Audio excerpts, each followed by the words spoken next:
Hello everyone. इस video में हम लोग कवर करेंगे जो डिफरेंस है बिटवीन मैन्योर एंड फर्टिलाइजर्स। वो बहुत इंपॉर्टेंट है, आपको समझना ज़रूरी है कि मैन्योर और फर्टिलाइजर में क्या डिफरेंस है। चैप्टर 1 जो है साइंस का एनसीईआरटी में क्रॉप प्रोडक्शन एंड मैनेजमेंट, या फिर अगर किसी और बुक में भी है तो वो भी आपका कवर हो जाएगा। सबसे पहले समझते हैं कि मैन्योर और फर्टिलाइजर होते क्या क्या है। देखो, मैन्योर को हम लोग कैसे बनाते हैं। सपोज जो भी लिविंग ऑर्गेनिज्म है, जैसे प्लांट्स वगैरह हो गए या एनिमल्स हो गए, जब वो मरते हैं, ठीक है, व्हेन दे डाई, तो धीरे धीरे नेचुरली वो डिकम्पोज होते हैं नेचर में। और जब वो डिकम्पोज होते हैं धीरे धीरे, उसके बाद क्या होता है, वो सब्सटेंसेस बनाते हैं, दे फॉर्म द सब्सटेंसेस।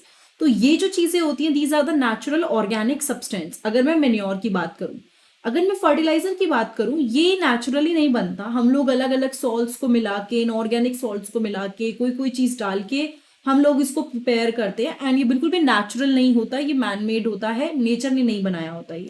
ठीक है, मेन्योर को क्योंकि आपको डिकम्पोजिशन प्रोसेस के थ्रू गुजरना है, तो वो फील्ड में प्रिपेयर किया जाता है। और फर्टिलाइजर बिकॉज केमिकल और बहुत सारी चीजों से मिलके बना होता है, तो उसको फैक्ट्रीज में प्रिपेयर करते हैं। ठीक है, एक और मेन डिफरेंस आपको पता ही होगा, जब ये सारी चीजें डिकम्पोज होती हैं धीरे धीरे, तो ये ह्यूमस बनाती हैं, चाहे वो सेल हो गए, प्लांट सेल, एनिमल, कुछ भी हो गए। So they are very rich in humus, but they don't have other inorganic nutrient. But उसके अंदर और इनऑर्गेनिक न्यूट्रिएंट नहीं है। They are rich in organic nutrients but do not contain humus, यानी कि वो बहुत ज्यादा रिच होते हैं ऑर्गेनिक न्यूट्रिएंट्स में, लेकिन उसके अंदर ह्यूमस नहीं होता है। ठीक है, सो ये चीज हो गई। यहाँ पे ह्यूमस है, यहाँ पे नहीं है। और दूसरी चीज, यहाँ पे इनऑर्गेनिक न्यूट्रिएंट्स की अगर मैं बात करूं, सॉरी, यहाँ पे इनऑर्गेनिक आएगा, इनऑर्गेनिक न्यूट्रिएंट्स। सो यहाँ पे इनऑर्गेनिक न्यूट्रिएंट्स नहीं है, कहाँ पे, मेन्योर के अंदर। लेकिन आपको फर्टिलाइजर के अंदर इनऑर्गेनिक न्यूट्रिएंट मिल जाएगा। ये बहुत ही इन्वायरमेंटल फ्रेंडली होते हैं, क्योंकि ये बने ही डेड डिकम्पोज नेचुरल ऑर्गेनिज्म से बने हैं। तो ये ऐसे नहीं होते कि जो नेचर को हार्म करे। और पहली बात, मोस्ट इंपॉर्टेंटली, ये इन्वायरमेंटल फ्रेंडली होते हैं। ये अगर वापस नेचर में मिल गए तो कोई साइड इफेक्ट नहीं होता। आप ये चीज फर्टिलाइजर के केस में नहीं कह सकते, they are not environmental friendly. And ये सॉइल और वाटर का पोल्यूशन भी करते हैं, that is one of the important point here. It is not nutrient specific and only remove general deficiency of the soil. ये जो होते हैं मेन्योर, ये nutrient specific, it is not nutrient specific, यानी वो न्यूट्रिएंट स्पेसिफिक नहीं होते। And केवल general deficiency of the soil को वो रिमूव करते हैं। ठीक है, मतलब सपोज अगर मैं बात करी हूँ ह्यूमस की, उसके अंदर वो सारी चीजें नहीं होंगी जो एक प्लांट को चाहिए। न्यूट्रिएंट स्पेसिफिक का ये मतलब है, सपोज उस पर्टिकुलर में कुछ भी ऐसा कहते हैं ना कि किसी एक पर्टिकुलर चीज की प्रॉब्लम है। सपोज अगर मैं बात करूँ, नाइट्रोजन चाहिए किसी तरह से, सारी चीजें मेन्योर नहीं दे पाएगा उसको, क्योंकि वो स्पेसिफिक नहीं होता, वो सबके लिए सेम होता है। लेकिन फर्टिलाइजर के केस में आप ऐसा नहीं बोल सकते, because they are very specific. Specific मतलब कि अगर कोई पर्टिकुलर आपको न्यूट्रिएंट डालना है प्लांट के अंदर, तो वो प्लांट में आप न्यूट्रिएंट डाल पाओगे फर्टिलाइजर की हेल्प से। ठीक है, and they provide specific nutrient to the soil. So ये चीज आपको पता होनी चाहिए, that is manure and fertiliser का डिफरेंस क्या है, और दोनों मतलब मेन क्या क्या चीजें उसके बीच के डिफरेंस है।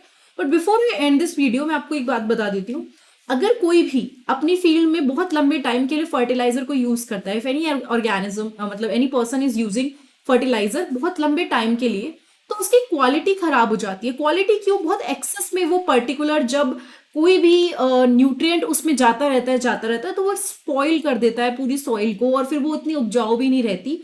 एंड एक और चीज है, क्योंकि फर्टिलाइजर एक जगह तो रुकते नहीं है, दे फ्लोज। एंड जब वो फ्लो करते हैं, तो उसके बाद वो वाटर के रिसोर्सेज में जाके मिल जाते हैं। तो सॉइल तो खराब करी, साथ में जब वो वाटर में जाते हैं, तो उसकी वजह से वहां पे एल्गी वगैरह की ग्रोथ बहुत ज्यादा हो जाती है, और बाकी के सारे जो भी प्लांट वगैरह कई बार बहुत ज्यादा उग जाते हैं। एंड जब वो बहुत ज्यादा उगते हैं, तो उसका एक बहुत नेगेटिव इम्पैक्ट होता है कि जो एक्वेटिक ऑर्गेनिज्म वहां पे नेचुरली प्रेजेंट है, उनको कुछ नहीं मिल पाता है। They do not get the sufficient जिसे कहना चाहिए न्यूट्रिएंट एंड एवरीथिंग।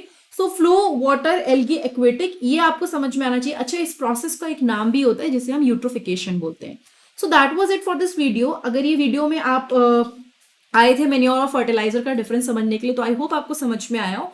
और प्लस ये वाली जो प्लेलिस्ट मैं बनाई है, इसमें आपको 8th की सारी जो एक्स्ट्रा है, मतलब एनसीईआरटी के अलावा कोई भी चीज जो हम डिटेल में पढ़ना चाहते हैं, या जो भी चीजें एक्स्ट्रा है, पिन पॉइंट छोटी है एक्स्ट्रा, वो सारी चीजें आपको यहाँ मिल जाएंगी, जिसको आप देख सकते हैं। Thank you so much, have a nice day, see you next time in the next video.